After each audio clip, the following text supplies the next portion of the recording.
Hello दोस्तों, नमस्कार। स्वागत है आप सभी का SRL एकेडमी के यूट्यूब चैनल पर। कैसे आप सभी लोग? उम्मीद करते हैं कि आप सभी लोग होंगे स्वस्थ होंगे, मस्त होंगे, मज़े में होंगे, अपनी पढ़ाई कर रहे होंगे।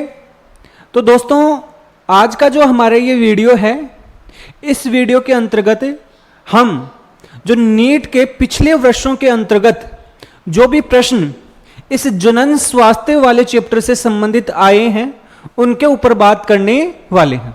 अभी जस्ट हमने क्या पढ़ा है, अभी 3-4 वीडियो के अंतर्गत हमने इस जनन स्वास्थ्य वाले चैप्टर को कंप्लीट किया है। तो इससे जुड़े हुए जो भी नीट के PYQ हैं उनको हम यहां पर सोल्व करने वाले हैं। इस कारण वीडियो को अंत तक जरूर देखें, और यदि अभी तक आपने हमारे चैनल को सब्सक्राइब नहीं कर रखा है तो चैनल को जरूर सब्सक्राइब करें। यहां पर जो भी PYQ हैं, जो भी MCQ हैं, हम आपको सोल्व करवाने वाले हैं। उनको हम उसके चारों ऑप्शन हैं उसके ऊपर बात करने वाले हैं, और उसका सही ऑप्शन क्या होगा उसका पूरा सॉल्यूशन के साथ हम बात करने वाले हैं। इस कारण आपको यहां पर जो 20-25 प्रश्न आपको बताए जाएंगे उनसे आपको बहुत सारे प्रश्न हैं वो मिलने वाले हैं। तो इस कारण वीडियो को पूरा जरूर देखें। साथ साथ में जो भी प्रश्न आप देख रहे हैं और उनको देखने के बाद में आपके दिमाग में क्या आंसर आता है, पहली बार देखने के बाद में क्या आंसर आता है, उसको भी जरूर ध्यान में रखें। तो शुरुआत करते हैं और हम देखते हैं आज का हमारा जो पहला प्रश्न है, पहला क्वेश्चन है वो क्या है। तो आज के इस सेशन की हम शुरुआत करते हैं और हम देख रहे हैं आज का हमारा पहला प्रश्न। सबसे पहली बात, हमें प्रश्न को ध्यान से देखना है क्योंकि प्रश्न थोड़े बड़े हो सकते हैं। फिर उसके जो चारों ऑप्शन हैं उनको हमें ध्यान से देखना है, और उसके बाद में हम डिसाइड करेंगे कि कौन सा ऑप्शन होगा इस क्वेश्चन के लिए सबसे बढ़िया होगा। तो शुरुआत हम करते हैं आज के पहले क्वेश्चन से। आज का जो हमारा क्वेश्चन नंबर है वो है फर्स्ट। क्वेश्चन नंबर फर्स्ट क्या है? GIFT तकनीक है किस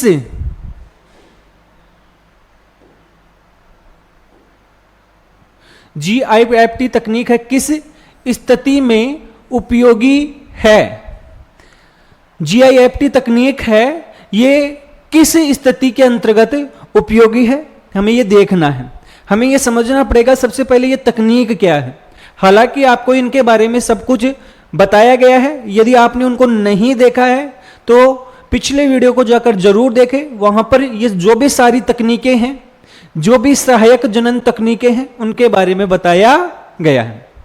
और ये जो प्रश्न है ये नीट 2026 के अंतर्गत पूछा गया है। सबसे पहले तो हम इसके चारों ऑप्शन हैं उसके ऊपर बातें करते। देखो, पहला ऑप्शन दे रखा है भ्रूण को गर्भाशय में स्थानांतरित करना। क्या इस तकनीक का उपयोग तब किया जाता है कि भ्रूण को गर्भाशय में स्थानांतरित करने के लिए? दूसरा ऑप्शन दे रखा है कि 8 ब्लास्टोमियर तक के भ्रूण को फैलोपियन ट्यूब में स्थानांतरित करना। नेक्स्ट है दाता का अंडाणु उस महिला की फैलोपियन ट्यूब में डालना जो स्वयं अंडाणु नहीं बना सकती है लेकिन गर्भ धारण कर सकती है। तीसरा ऑप्शन ये है। और चौथा ऑप्शन है शुक्राणु को सीधे अंडाणु में प्रविष्ट करवाना। तो इसके लिए 4 ऑप्शन दे रखे हैं। यह प्रश्न नीट 2026 में पूछा गया है। सबसे पहले तो हम ये बात करते हैं कि GIFT तकनीक होती है, इसका मतलब क्या है? G का मतलब होता है गेमिट,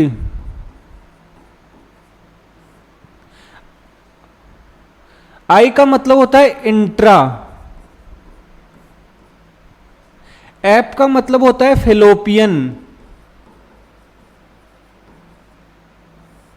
और T का मतलब होता है transfer. Gamete, intra, fallopian, transfer होता है, ये इस GIFT का फुल फॉर्म है। जब आपको GIFT तकनीक बताई गई थी, यह आपको बताया गया था कि यह तकनीक किसके लिए काम की है। आपको यह बताया गया था कि ऐसी महिला जो स्वयं है वो अंडाणु नहीं बना सकती, अर्थात युग्मक नहीं बना सकती है, लेकिन उसमें निषेचन हो सकता है और उसके बाद में गर्भाशय के अंतर्गत गर्भ धारण करने में कोई समस्या नहीं आती है। तो उस स्थिति के अंतर्गत उस महिला के जो फेलोपियन ट्यूब है उसके अंतर्गत बाहर से दाता महिला से अंडाणु लेकर ट्रांसफर कर दिया जाता है, क्योंकि अंडाणु होता है वो एक गेमिट है, एक युग्मक है। और इस तकनीक में हमने बाहर से गेमिट है वो किसी महिला की जो फेलोपियन ट्यूब है उसके अंतर्गत ट्रांसफर किया। और क्यों किया है?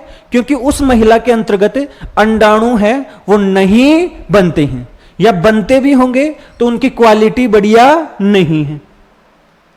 तो इस कारण से ये जो तकनीक होती है इसके लिए जो सही आंसर होगा, देखो भ्रूण को गर्भाशय में स्थानांतरित करना, इस तकनीक को हम एक नाम से जानते हैं IUT। इसके लिए कौन सा तकनीक होती है? IUT, intra uterine transfer. Intra uterine transfer. तो ये तो नहीं होगा, पहला ऑप्शन कैंसिल हो गया है। 8 ब्लास्टोमियर तक के भ्रूण को फेलोपियन ट्यूब में स्थानांतरित करना, यदि 8 कोशिकाओं वाले भ्रूण को फेलोपियन ट्यूब में स्थानांतरित करते हैं तो उस तकनीक को हम कहते हैं ZIFT। उसको क्या कहते हैं? ZIFT, zygote intrafallopian transfer. यहां पर हम भ्रूण का, कहने का मतलब जाइगोट का, वास्तव में वैसे जाइगोट तो सिंगल कोशिका को बोला जाता है, लेकिन इस तकनीक में 8 कोशिकाओं तक के भ्रूण को जाइगोट ही बोला है। तो जाइगोट का हम फेलोपियन ट्यूब में ट्रांसफर करते हैं, तो यह भी नहीं होगा, यह तो ZIFT है। इसमें क्या है कि दाता का अंडाणु उस महिला की फेलोपियन ट्यूब में डालना जो स्वयं अंडाणु नहीं बना सकती। अभी हमने बोला कि ऐसी महिला जो खुद अंडाणु नहीं बना सकती हैं, इसमें किसी बाह्य महिला से अंडाणु लेकर उसकी फेलोपियन ट्यूब में ट्रांसफर करे देते हैं। क्योंकि अंडाणु है वो एक गेमेट है, एक युग्मक है, इस कारण इस तकनीक को कहा जाता है क्या? GIFT। इसे क्या कहा जाता है? GIFT। लेकिन इसमें देखो अंडाणु नहीं बनता है, लेकिन ये गर्भ धारण कर सकती है, इसमें निषेचन हो सकता है, तो इस कारण से ये गर्भ धारण कर सकती है। तो ये GIFT तकनीक के द्वारा होता है। तो ये इसके लिए सही आंसर हो गया है ऑप्शन सी। बाकी शुक्राणु को सीधे अंडाणु में प्रविष्ट करवाना, शुक्राणु को अंडाणु में प्रविष्ट करवाने की इस तकनीक को कहा जाता है ICSI।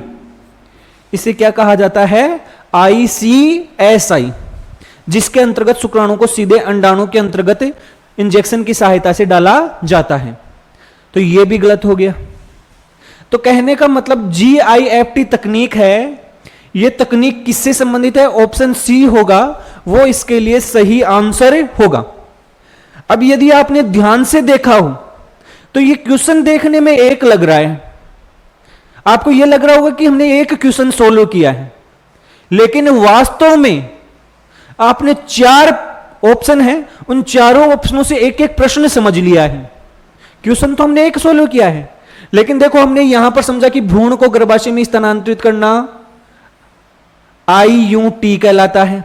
8 ब्लास्टोमियर तक के भ्रूण को फेलोपियन ट्यूब में स्थानांतरित करते हैं और इस तकनीक को ZIFT कहते हैं।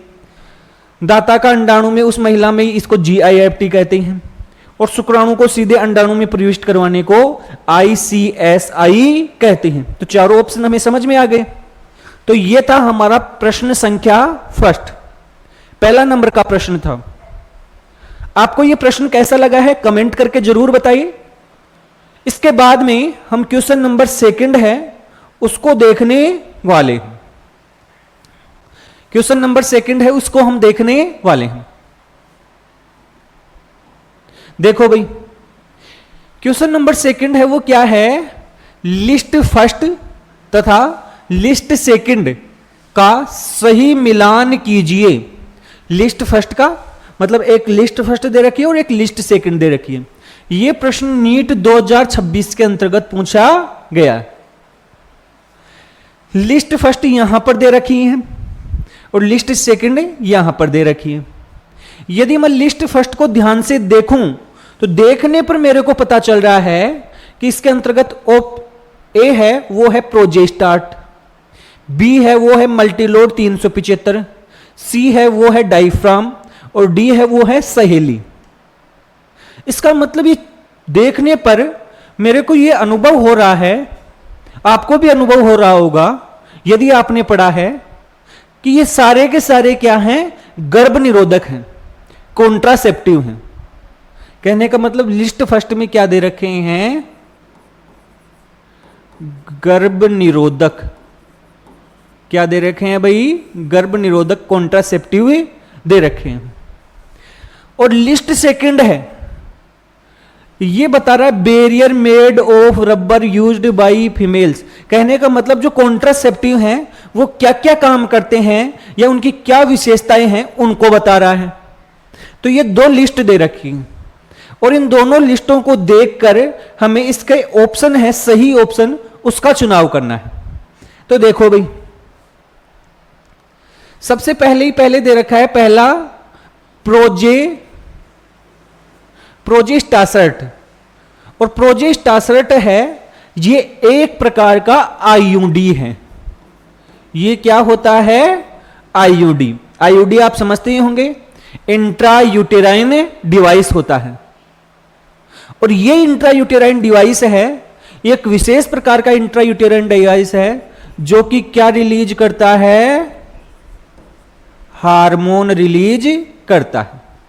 तो यहां पर यदि हम देखें तो यहां पर लिखा हुआ है hormone releasing IUD, hormone releasing IUD. तो प्रोजेस्टासर्ट है ये हार्मोन रिलीजिंग आईयूडी होता है। फिर दे रखा है एक मल्टी लोड 375, एक हम ये भी आईयूडी है। और जब इसको हम पढ़ते हैं तो हम पढ़ते हैं कि जो कॉपर वाले जो आईयूडी होते हैं इसमें दो मेन हैं, एक होता है कॉपर टी और एक होता है मल्टी लोड 375 कॉपर टी।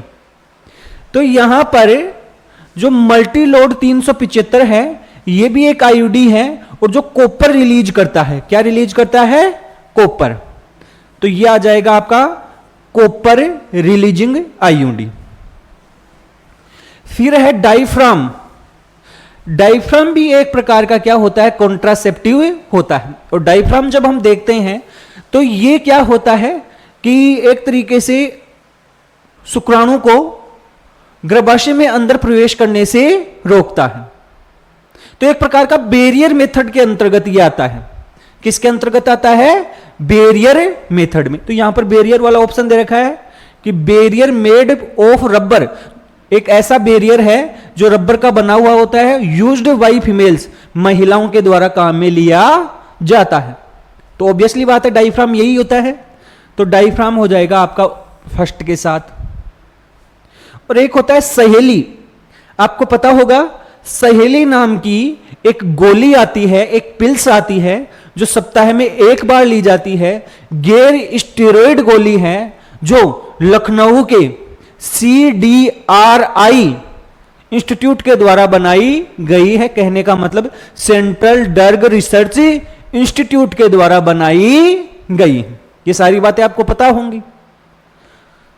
और ये एक ऐसी गोली है जिसको सप्ताह में एक बार लेना होता है और मुंह की सहायता से ली जाने वाली एक कॉन्ट्रासेप्टिव पिल्स होती है। तो यहां पर हमें देखना है कि सहेली होती है एक ओरल कॉन्ट्रासेप्टिव होती है, अर्थात मुंह के द्वारा ली जाने वाली एक गर्भ निरोधक गोली होती है जिसको सप्ताह में केवल एक बार लेना पड़ता है। तो ये सारी चीजें हमने देखी हैं। तो ये हमने पूरों को मिलान कर दिया है। देखो एक के साथ किसका मिलान हो रहा है, थर्ड का। यहां ऑप्शन दे रखे हैं ABCD। एक के साथ जिस जिसमें थर्ड है वो हमारा ऑप्शन हो सकता है और जिसमें थर्ड नहीं है वो तो हट जाएंगे, उसको तो एलिमिनेट कर देंगे। तो फर्स्ट वाले में एक के साथ थर्ड है, सेकंड वाले में एक के साथ फोर्थ है तो ये हट गया, सी में आपके एक के साथ फोर है तो ये भी हट गया, डी में आपके एक के साथ थर्ड है तो ये भी हो सकता है। अब इन दोनों में से चुनना है। बी में मल्टी लोड वाले में क्या आएगा, 4 नंबर का, तो बी में 4 नंबर यहां पे भी है और बी में 4 नंबर यहां पर भी है, तो मतलब अभी भी दोनों हो सकते हैं। फिर डायफ्राम सी में आएगा फर्स्ट नंबर, तो यहां पर सी में फर्स्ट नंबर दे रखा है, यहां पे सी में सेकंड नंबर दे रखा है, तो सेकंड वाला तो नहीं होगा, फर्स्ट वाला ही होगा। इस कारण ऑप्शन ए होगा वो इसके लिए सही आंसर हो जाएगा। ऑप्शन ए होगा वो सही हो जाएगा भाई। ए में आ जाएगा थर्ड, बी में आ जाएगा 4, सी में आ जाएगा फर्स्ट और डी में आ जाएगा सेकंड। तो इस प्रकार से ये जो क्वेश्चन होगा, जो मिलान वाले प्रश्न होते हैं, ये थोड़े बड़े प्रश्न होते हैं, इसके अंतर्गत आपके पूरे के पूरे कंसेप्ट होते हैं वो क्लियर होने चाहिए। तो अभी तक दोनों प्रश्न हैं, ये नीट 2026 के प्रश्न थे। नेक्स्ट देखो भाई, नेक्स्ट एक तीसरा प्रश्न है, क्वेश्चन नंबर 3, और ये जो प्रश्न है ये क्या है इसको हम देखते हैं। क्वेश्चन नंबर 3 क्या है कि आईवीएफ तकनीक अपनाने की संभावित कमियां हैं, कि आईवीएफ तकनीक अपनाते तो हैं लेकिन इसके अंतर्गत क्या कमियां हैं। आईवीएफ का मतलब आप सभी समझते होंगे, आईवीएफ की फुल फॉर्म होती है इन विट्रो फर्टिलाइजेशन। आईवीएफ का मतलब होता है इन विट्रो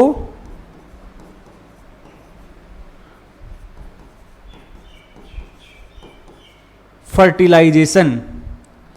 सामान्य भाषा में इसे टेस्ट ट्यूब बेबी भी कहते हैं। इस तकनीक को क्या कहा जाता है, टेस्ट ट्यूब बेबी।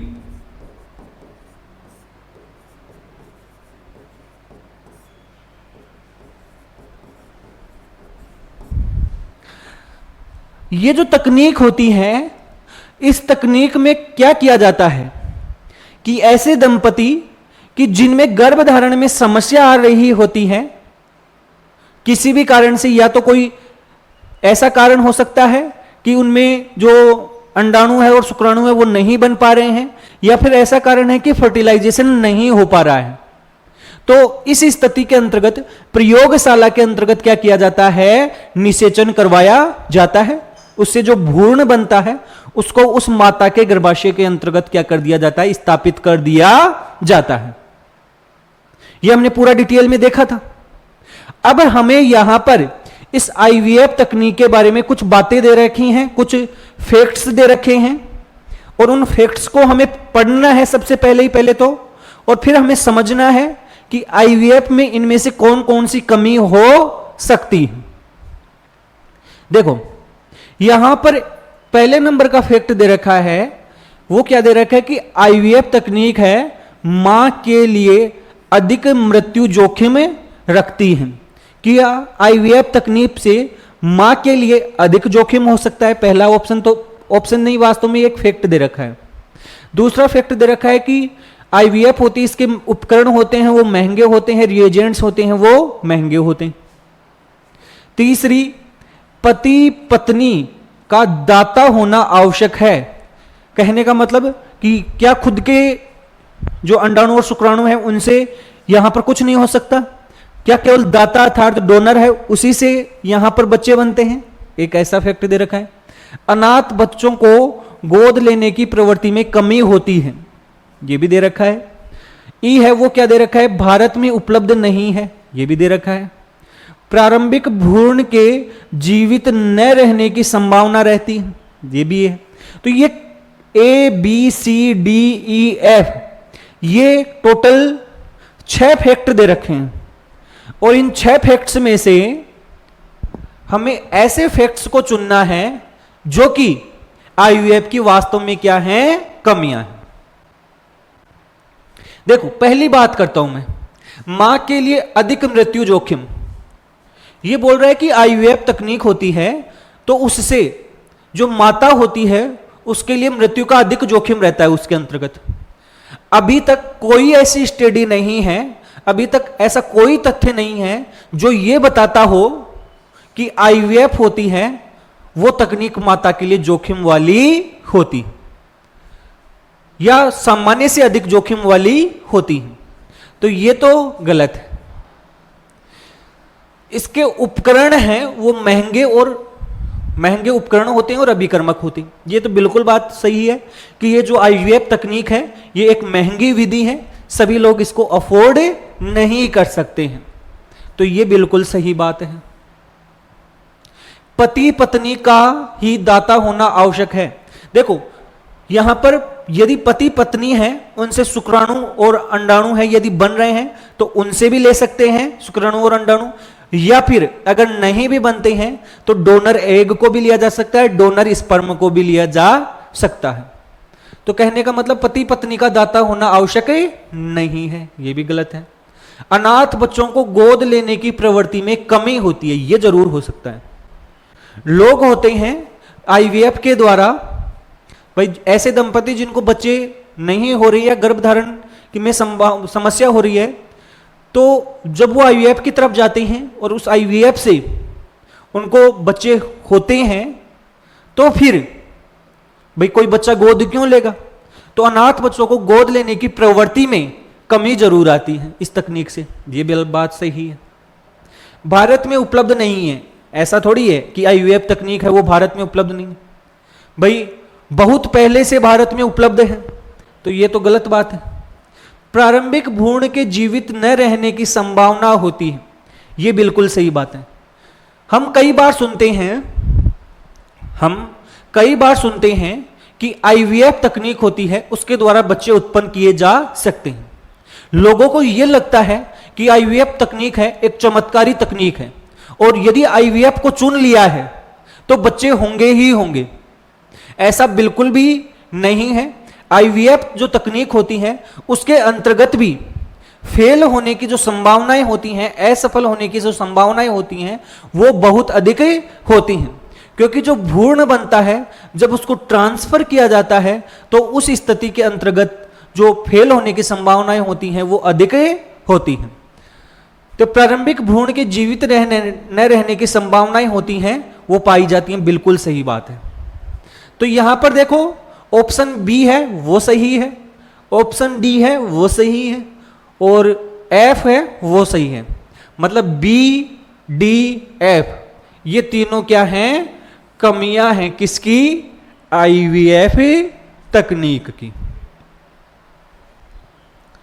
तो केवल बी और एफ ही थोड़ी कमी है, नहीं भाई, केवल ए सी ई ए तो है ही नहीं, केवल बी डी एफ है, ये इसकी क्या होती हैं, कमियां होती हैं। ए बी डी एफ नहीं भाई। तो यहां पर ऑप्शन सी होगा वो हमारा क्या होगा, सही आंसर होगा। सॉरी, ऑप्शन सी होगा वो सही आंसर होगा। बी डी एफ है ये इसकी क्या होती हैं, कमियां होती हैं। तो ये तीन प्रश्न हैं, तीनों ही बड़े बड़े प्रश्न थे, लेकिन क्योंकि अभी हाल ही की परीक्षाओं में पूछे गए हैं इस कारण हमें उनको देखना पड़ता है। नेक्स्ट प्रश्न देखो भाई, क्वेश्चन नंबर 4, निम्नलिखित में से कौन सी प्राकृतिक गर्भ निरोधक विधि नहीं है। गर्भ निरोधक की, कॉन्ट्रासेप्टिव की प्राकृतिक विधि कौन सी नहीं है। और यह प्रश्न नीट 2024 के अंतर्गत पूछा गया है। यहां पर कुछ विधियां दे रखी हैं, उनमें से हमें प्राकृतिक विधि जो नहीं है उसको चुनना है। देखो, स्तनपान जनित रजोरोध, कहने का मतलब लैक्टेशन एमनोरिया। लैक्टेशन एमनोरिया है, ये आपको बताया था कि जब तक माता होती है बच्चे को दूध पिलाती है और दूध के अलावा कुछ नहीं पिलाती है तो उस समय निषेचन होने की संभावना होती है, गर्भधारण की संभावना होती है वो बिल्कुल कम होती है, जिसे स्तनपान अनावर्तन कहते हैं या लैक्टेशन एमनोरिया कहते हैं। ये बिल्कुल प्राकृतिक विधि है गर्भ निरोधक की। वोल्ट्स होते हैं ये आपके बैरियर मेथड के अंतर्गत आते हैं। किसके अंतर्गत आते हैं? Barrier method. ऐसे कुछ साधन होते हैं जिसका उपयोग होता है अंडाणु और शुक्राणु को मिलने से रोकने के लिए किया जाता है, तो ये बैरियर मेथड का है। सहवास अवरोध या जिसे आवधिक संयम कहते हैं, सॉरी वो आवधिक संयम नहीं, सहवास अवरोध। सहवास अवरोध का मतलब हो गया है कि जिसे हम बाह्य स्खलन कहते हैं। इस समय क्या होता है कि स्खलन जब होता है उस समय पुरुष साथी होता है, लिंग को बाहर निकालता है और जो वीर्य होता है उसको योनि के बजाय बाहर छोड़ देता है, तो यह भी एक प्राकृतिक विधि है। सुरक्षित अवधि की विधि या पीरियोडिक एब्सटेंस होता है। यह क्या है कि इस विधि के अंतर्गत 10वें दिन से लेकर 17वें दिन, मासिक चक्र के 10वें दिन से लेकर 17वें दिन के बीच में सहवास से बचा जाता है, तो यह भी एक प्राकृतिक विधि है। तो यह भी एक प्राकृतिक विधि है, यह भी प्राकृतिक विधि है, यह भी प्राकृतिक।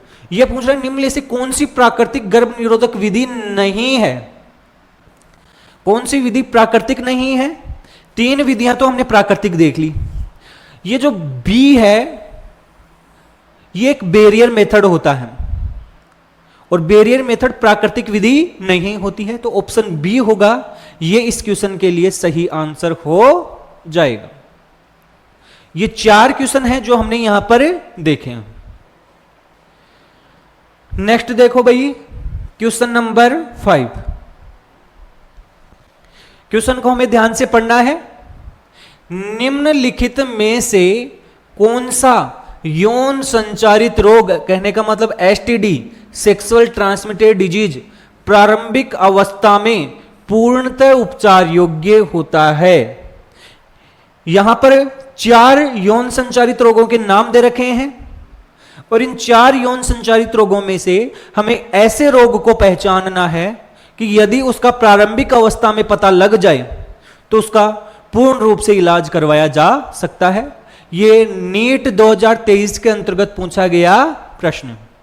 पहला रोग जो दे रखा है वो दे रखा है एड्स, दूसरा दे रखा है जननांग हर्पीज अर्थात जेनेटाइल हर्पीज, तीसरा दे रखा है सुजाक अर्थात गोनोरिया और चौथा दे रखा है hepatitis B.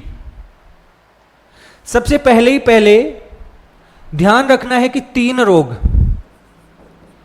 Ads, hepatitis B और जेनेटाइल हर्पीज, इन तीनों रोगों को छोड़ दें तो बाकी के रोग होते हैं उनका पूर्ण रूप से उपचार उपलब्ध होता है। जो भी यौन संचारित रोग होते हैं उनका पूर्ण रूप से उपचार उपलब्ध होता है। बस शर्त यह है कि उस रोग का प्रारंभिक अवस्था में पता लगाया जाए और उसके बाद में उसका पूर्ण रूप से एक प्रशिक्षित डॉक्टर के द्वारा इलाज करवाया जाए।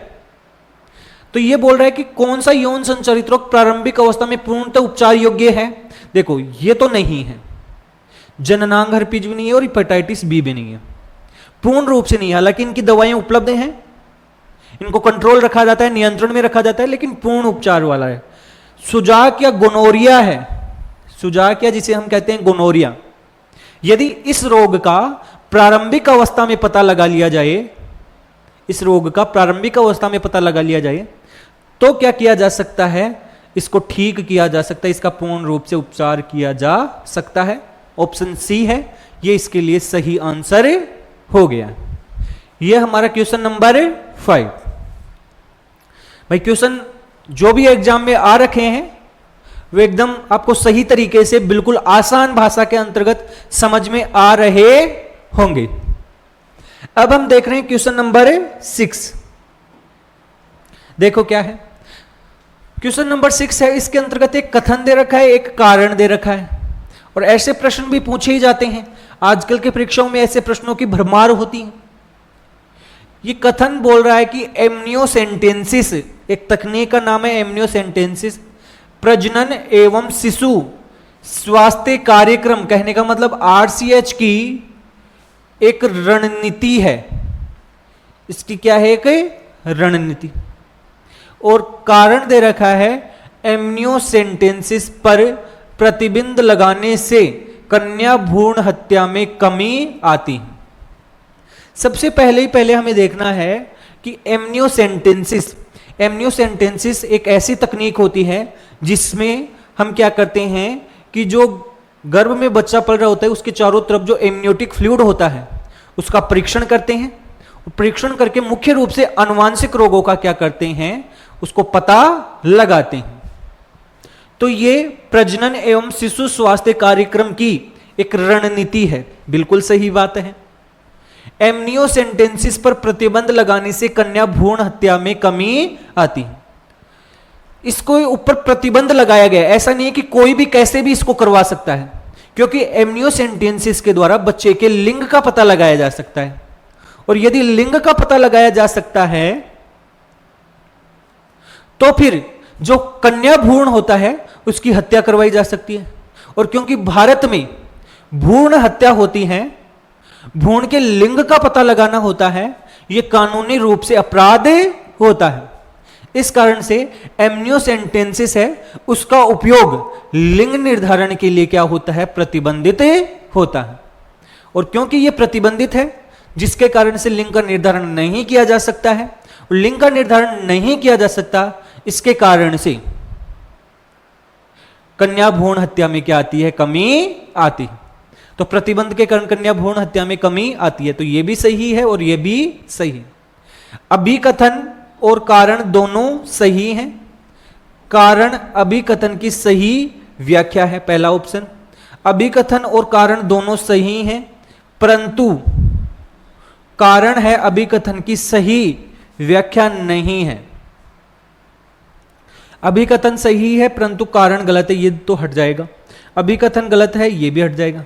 अब इन दोनों में से देखना है। हालांकि ये दोनों बात सही हैं, ये दोनों बातें सही हैं, लेकिन फिर भी ऐसा हम नहीं बोल सकते कि ये कन्या भ्रूण हत्या आरसीएच वाले की एक क्या है, रणनीति है। क्या ऐसा हम कह सकते हैं?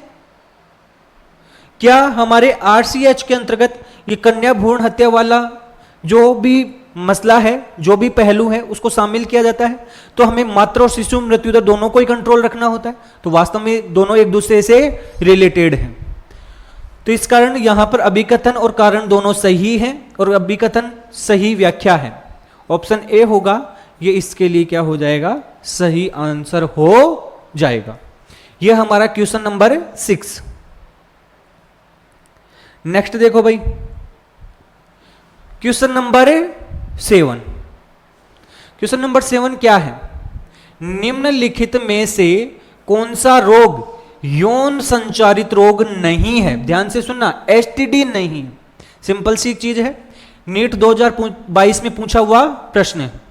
यहां पर 4 रोगों के नाम दे रखे हैं, उपदंश अर्थात सिफिलिस, शुजाक अर्थात गोनोरिया, अमीबोइसिस और जननांग हर्पीज।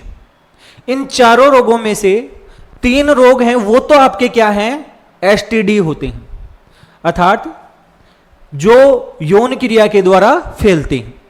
और एक रोग है वो यौन क्रिया के द्वारा नहीं फैलता है, उसे हम यौन संचारित रोग एसटीडी नहीं कहते हैं। तो देखो, सिफिलिस भी यौन संचारित रोग होता है, गोनोरिया भी यौन संचारित रोग होता है, जीनेटाइल हर्पीज भी यौन संचारित रोग होता है। अमीबोइसिस होता है, ये यौन संचारित रोग नहीं होता। अमीबा जो कि एक पैरासाइट है, उसके द्वारा ये होता है। तो ऑप्शन सी होगा, ये इसके लिए सही आंसर हो जाएगा कि ये यौन संचारित रोग नहीं है। बाकी ये 3 है, ये वो यौन संचारित रोग होते।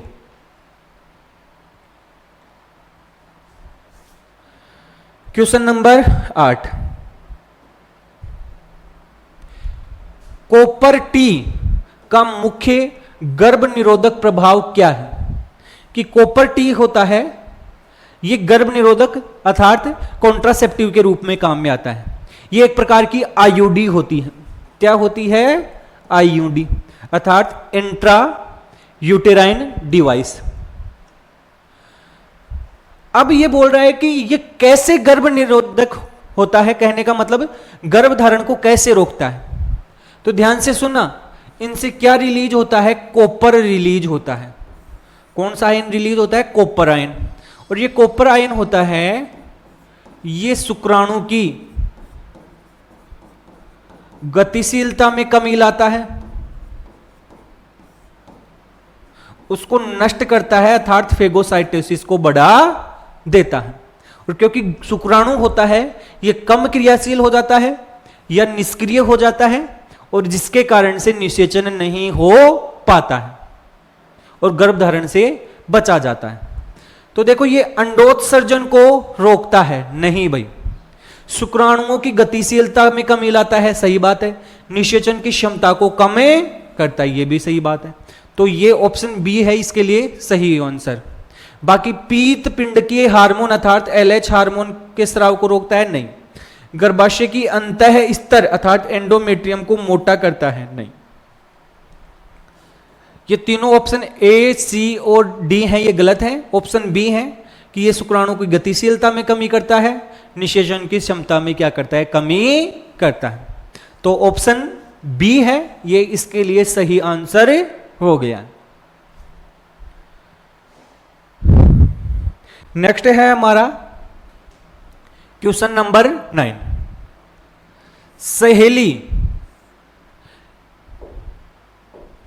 सहेली आप सब जानते होंगे, एक गर्भ निरोधक गोली, अभी आपको बताया था।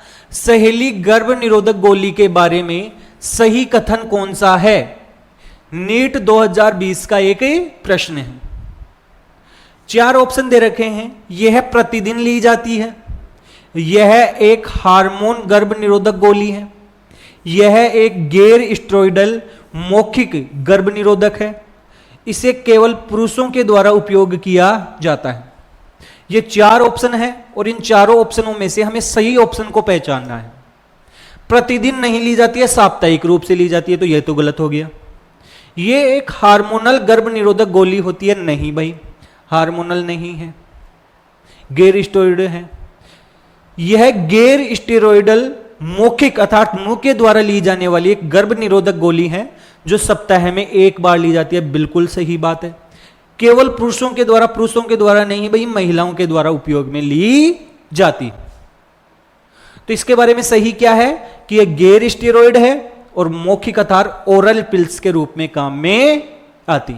ऑप्शन सी है ये इसके लिए क्या हो गया, क्वेश्चन नंबर 9 के लिए सही आंसर हो गया है। ये सारे के सारे प्रश्न हैं, इनका जो सॉल्यूशन है ये आपको कैसा लग रहा है कमेंट करके जरूर बताएं। और जितने ज्यादा से ज्यादा आप कमेंट करेंगे, जितने ज्यादा से ज्यादा आप प्रश्नों को देखेंगे, वीडियो को अंत तक देखेंगे, आपको बहुत मजा आने वाला है। नेक्स्ट देखो भाई, क्वेश्चन नंबर 10। एमटीपी कहने का मतलब मेडिकल टर्मिनेशन ऑफ प्रेगनेंसी सामान्यतः सबसे सुरक्षित कब मानी जाती है? एमटीपी अर्थात चिकित्सकीय सहगर्भता समापन। यदि सहगर्भता का, प्रेगनेंसी का समापन करवाया जाता है, उसको नष्ट करवाया जाता है, एक तरीके से समाप्त करवाया जाता है, तो कब सबसे बढ़िया होता है? इसके लिए हमने पढ़ा था, हम जानते भी हैं कि कौन कौन सी अवधि में करवा सकते। प्रथम 12 सप्ताह के अंतर्गत करवाया गया एमटीपी होता है, यह सबसे अधिक सुरक्षित होता है, सबसे अधिक सुरक्षित होता है और केवल एक डॉक्टर की सलाह की आवश्यकता होती है। इसके बाद में 24 सप्ताह तक अर्थात 6 महीने तक यदि एमटीपी करवाया जाता है तो उसमें जोखिम रहता है और 2 डॉक्टरों का सलाह आवश्यक है और उन दोनों का एकमत होना आवश्यक है। और उसके साथ में एमटीपी तभी करवाया जा सकता है 6 महीने तक यदि या तो माता की जान को खतरा हो या बच्चे के लिए खतरा हो। तो सबसे सुरक्षित पूछ रहा है, सुरक्षित अवधि कब मानी जाती है? प्रथम त्रैमास या प्रथम तिमाही 12 सप्ताह तक की अवधि होती है, ये सबसे बेस्ट मानी जाती है। ऑप्शन ए है वो सही है। द्वितीय त्रैमास इसमें जोखिम होता है, तृतीय में तो करवाते ही नहीं है। गर्भावस्था के किसी भी समय नहीं भाई, प्रथम त्रिमास अर्थात पहले ट्राइमेस्टर के अंतर्गत एमटीपी करवाना सबसे अधिक सुरक्षित होता है। यह हमारा क्वेश्चन नंबर 10 था, उसके लिए सही आंसर हो गया ऑप्शन ए।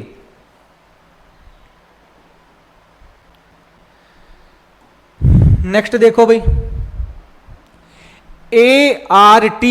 ART का मतलब हो गया असिस्टेड रिप्रोडक्टिव टेक्नोलॉजीज में शुक्राणु को सीधे अंडाणु के भीतर इंजेक्ट करने की विधि क्या कहलाती है?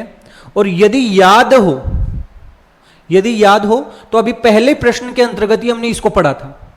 ये रीनीट 2026 में पूछा हुआ प्रश्न है, रीनीट 2026 में पूछा हुआ प्रश्न है। JIFT का मतलब होता है गेमिट इंट्राफिलोपियन ट्रांसफर, ये नहीं है, sorry GIFT।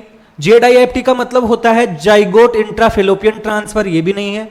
ICSI intracellular sperm injection, और ये हमने पढ़ा था कि स्पर्म को शुक्राणु को सीधा ही अंडाणु है या अंडाणु कोशिका है उसके अंतर्गत इंजेक्ट कर दिया जाता है। ICSI कहते हैं इसको, शुक्राणु को अंडाणु में सीधे भीतर इंजेक्ट करना। ऑप्शन सी है वो इसके लिए सही आंसर। AI का मतलब होता है आर्टिफिशियल इंसेमाइनेशन, कृत्रिम वीर्यसेचन, तो ये भी नहीं। तो ये तीनों गलत हो गए हैं, ये हमारा पढ़ा हुआ था, इस कारण हमें ज्यादा देखने की जरूरत है नहीं। क्वेश्चन नंबर 12,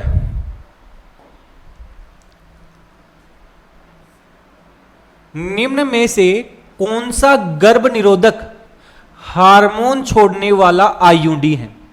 देखो IUD अलग अलग कैटेगरी के हैं। औषधि रहित IUD होता है, हमारा कॉपर वाला IUD होता है, हार्मोनल IUD होता है। यह प्रश्न आपका नीट 2023 में पूछा गया है। ऑप्शन क्या क्या है? देखो copper T 380A, multi load 375, LNG 20 और कॉपर 7। ये पूछ रहा है कि हार्मोन छोड़ने वाला कौन सा है। देखो इससे तो पता चल रहा है कॉपर वाला, तो ये तो कॉपर छोड़ेगा। मल्टी लोड 375 अभी हमने पीछे के क्वेश्चन में पढ़ा था, ये भी कॉपर रिलीज करता है। कॉपर 7 ये भी कॉपर रिलीज करता है। तो वैसे तो हमें पता चल गया कि LNG 20 है, ये LNG 20 है, ये हमने पढ़ा था हार्मोन वाले में, तो LNG 20 होगा। ऑप्शन सही है वो इसके लिए सही आंसर है। LNG 20 और प्रोजेस्टेरोन होता है वो आपके हार्मोन वाले IUD होते हैं। तो LNG 20 ऑप्शन सी है, ये क्वेश्चन नंबर 12 के लिए क्या हो गया है? सही आंसर हो गया है। नेक्स्ट देखो भाई क्वेश्चन नंबर 13, 16 से अधिक ब्लास्टोमियर वाला IVF भ्रूण कहां स्थानांतरित किया जाता है? देखो भाई ये आपको ध्यान रखना है कि भ्रूण का जब स्थानांतरण हम करते हैं IVF में, भ्रूण का स्थानांतरण कहने का मतलब एम्ब्रियो ट्रांसफर जब हमें करते हैं तो ये दो तरीके से करते हैं। यदि 8 कोशिका वाला, कितने कोशिका वाला है? 8, मतलब 8 या 8 से कम, 8 या 8 से कम कोशिका वाला भ्रूण है तो इसका सीधा का सीधा ट्रांसफर किया जाता है कहां पर? फैलोपियन ट्यूब में। और इस तकनीक को हम कहते हैं ZIFT। क्या कहते हैं? ZIFT अर्थात जाइगोट इंट्राफिलोपियन ट्रांसफर। 8 से अधिक का भ्रूण है, 8 कोशिकाओं से अधिक का क्या है? भ्रूण। तो अब इसको फैलोपियन ट्यूब में ट्रांसफर नहीं करते हैं, इसका सीधा ट्रांसफर कर दिया जाता है कहां पर? गर्भाशय में। और इसे हम कहते हैं IUT, इंट्रायूटेराइन ट्रांसफर। तो ये हमें ध्यान रखना है। ये बोल रहा है कि 16 से भी अधिक, तो ये 8 वाले में तो नहीं आएगा, 8 से अधिक वाले में आएगा। और 8 से अधिक वाला है, इसका मतलब सीधा कहां स्थानांतरण करेंगे? गर्भाशय के अंतर्गत स्थानांतरण करेंगे। फैलोपियन ट्यूब में थोड़ी स्थानांतरित करेंगे, नहीं। अंडाशय में भी स्थानांतरित नहीं करेंगे, गर्भाशय के अंतर्गत इसका क्या किया जाएगा? स्थानांतरण किया जाएगा, गर्भाशय ग्रीवा में नहीं। तो 16 से अधिक ब्लास्टोमियर, ब्लास्टोमियर का मतलब कोशिका ही है, भ्रूण की कोशिकाओं को ब्लास्टोमियर कहते हैं। तो यह आ जाएगा ऑप्शन सी, यूट्रस में इसका क्या किया जाएगा? ट्रांसफर किया जाएगा। नेक्स्ट क्वेश्चन है हमारा क्वेश्चन नंबर 14, नसबंदी। और नसबंदी कौन सी बता रखी है? वेसेक्टोमी। वेसेक्टोमी का मतलब पुरुष नसबंदी। अब यहां पर देखो हमें समझना पड़ेगा भाई, वेसेक्टोमी का मतलब होता है पुरुष नसबंदी के संबंध में कौन सा कथन गलत है, गलत चुनना है भाई। नीट 2016 का प्रश्न है और इसमें देखो शुक्राणु वीर्य में नहीं आते हैं, सही बात है, वीर्य में शुक्राणु नहीं आते। शुक्राणु एपिडिडिमस में नहीं पाए जाते हैं। एपिडिडिमस का मतलब होता है अधिवृषण, वृषण के जस्ट ऊपर। अब वृषण में शुक्राणु तो बनते हैं, हम इसके अंतर्गत शुक्रवाहक अर्थात जो हमारी वासा डिफरेंस होती है उसको हम काटते हैं, तो एपिडिडाइमस में तो जाएंगे। इसका मतलब यह गलत बात है, शुक्राणु एपिडिडाइमस में नहीं पाए जाते, इसमें तो पाए जाते हैं। ये तो जस्ट शुक्राणु के ऊपर ही होती है, तो यह गलत बात है। वास डिफरेंस को काटकर बांध दिया जाता है, बिल्कुल सही बात है। यह एक स्थायी गर्भ निरोधक विधि होती है, यह भी सही बात है। मतलब पहली, दूसरी और चौथी बात है ये बिल्कुल सही है। लेकिन ये तीसरे नंबर की बात है कि शुक्राणु आपके, सॉरी तीसरे नंबर की नहीं, दूसरे नंबर की, कि शुक्राणु एपिडिडिमस में नहीं पाए जाते हैं, ये गलत है। क्योंकि एपिडिडिमस तो जस्ट उसके ऊपर होता है, इसे अधिवृषण कहते हैं, उसमें तो पाए जाते हैं। तो इसके अंतर्गत आपका ऑप्शन बी है, ये सही है, क्योंकि हमें गलत को चुनना था। भाई ये सही क्यों है? क्योंकि हमें गलत चुनना था। क्वेश्चन नंबर 15, निम्नलिखित में से कौन सा कथन गर्भ निरोधक विधियों के संबंध में सही नहीं है? यह भी सही नहीं है और नीट 2016 का प्रश्न है। कुछ कथन दे रखे हैं, कुछ फैक्ट्स दे रखे हैं, उनमें से हमें चुनना है कि कौन सा कथन गलत है, कौन सा सही है। देखो पहला दे रखा है कि बेरियर मेथड से निषेचन को रोकते हैं। क्या ये सही बात है कि रोध होते हैं अंडाणु और शुक्राणु के निषेचन को रोकते हैं? बिल्कुल सही बात है, सही बात। आईयूडी होती हैं वो शुक्राणुओं की फेगोसाइटोसिस को बढ़ाते हैं। आईयूडी होती हैं ये फेगोसाइटोसिस को बढ़ाते हैं, उनको नष्ट करते हैं, एक तरीके से उनको निष्क्रिय बना देते हैं, ये भी बात सही है। हार्मोनल कॉन्ट्रासेप्टिव अर्थात जिनसे हार्मोन रिलीज होते हैं वो अंडोत्सर्जन को रोकते हैं, यह भी बिल्कुल बात सही है। वेसेक्टोमी होती है शुक्राणु जनन को रोकती है, नहीं भाई। क्या वेसेक्टोमी करवाने के बाद में शुक्राणु नहीं बनते हैं, लेकिन उनका परिवहन रुक जाता है, वो बाहर नहीं आ पाते हैं, तो यह बात गलत है। ये तीनों ऊपर वाली बात सही है।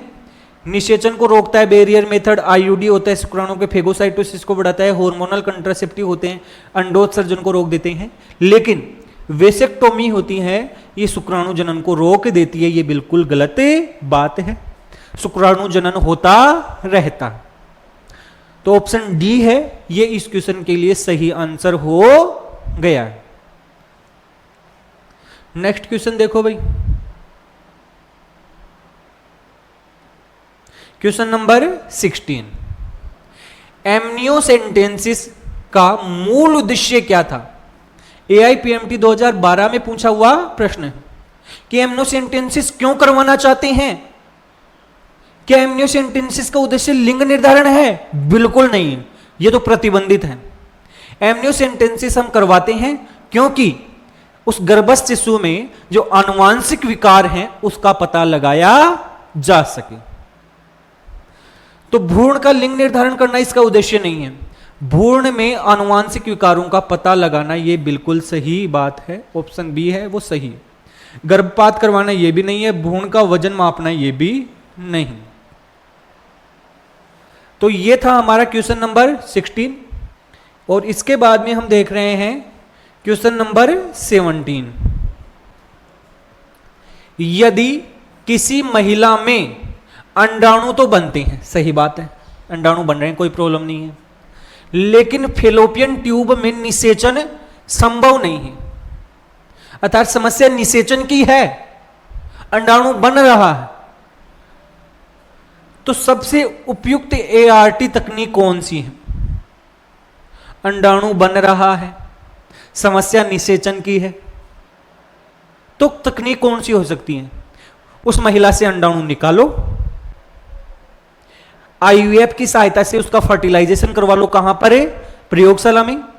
फर्टिलाइजेशन से बन जाएगा जाइगोट और जाइगोट से बन जाएगा भ्रूण, और भ्रूण के बाद में उस एम्ब्रियो का ट्रांसफर कर दो किसमें? उस महिला के गर्भाशय में। हमने जो फर्टिलाइजेशन नहीं हो रहा था उसको प्रयोगशाला में करवा दिया, और प्रयोगशाला में जब फर्टिलाइजेशन होता है तो उसे बोल देते IVF, और उस भ्रूण का फिर क्या कर देंगे? ट्रांसफर। तो IVF कराकर उसका क्या करवा दो? ट्रांसफर करवा दो। सब कुछ कंप्लीट हो जाएगा। और ये AIPMT 2009 में पूछा हुआ प्रश्न है। GIFT गेमेट का ट्रांसफर थोड़ी करेंगे, नहीं भाई। ZIFT ये भी नहीं। निषेचन करवाना है तो सबसे पहले IVF करवाओ और उसके बाद में एम्ब्रियो का ट्रांसफर। IVF ET होगा, ये इसके लिए सबसे बढ़िया है। AI आर्टिफिशियल इंसेमिनेशन, इससे भी नहीं होगा भाई कुछ, क्योंकि समस्या निषेचन में है, तो निषेचन हमें बाहर करवाना पड़ेगा, IVF करवाना पड़ेगा। तो इस प्रकार से ये था हमारा क्वेश्चन नंबर 17, जिसका ऑप्शन C है वो इसके लिए सबसे बेस्ट ऑप्शन है। और अब हम नेक्स्ट देखते हैं। तो नेक्स्ट आ गया है थैंक यू भाई, कि यहां तक जो प्रश्न थे वो आपके नीट की जो पिछली परीक्षाएं थी उनके अंतर्गत पूछे हुए प्रश्न थे।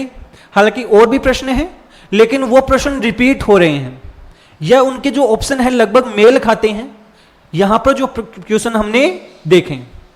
इस कारण ये जो हमारा चैप्टर था, इससे कौन कौन से प्रश्न पूछे गए हैं वो सारे के सारे हमने देखे। उम्मीद करता हूं कि ये सारे प्रश्न हैं ये आपके आसानी से समझ में आ गए होंगे। फिर भी यदि कोई समस्या रहती है तो आप हमें कमेंट करके जरूर पूछ सकते हैं। यदि आप सभी लोगों को हमारा ये वीडियो है ये अच्छा लगा है, हमारा ये प्रयास है ये अच्छा लगा है, तो चैनल को ज्यादा से ज्यादा सब्सक्राइब करें। धन्यवाद।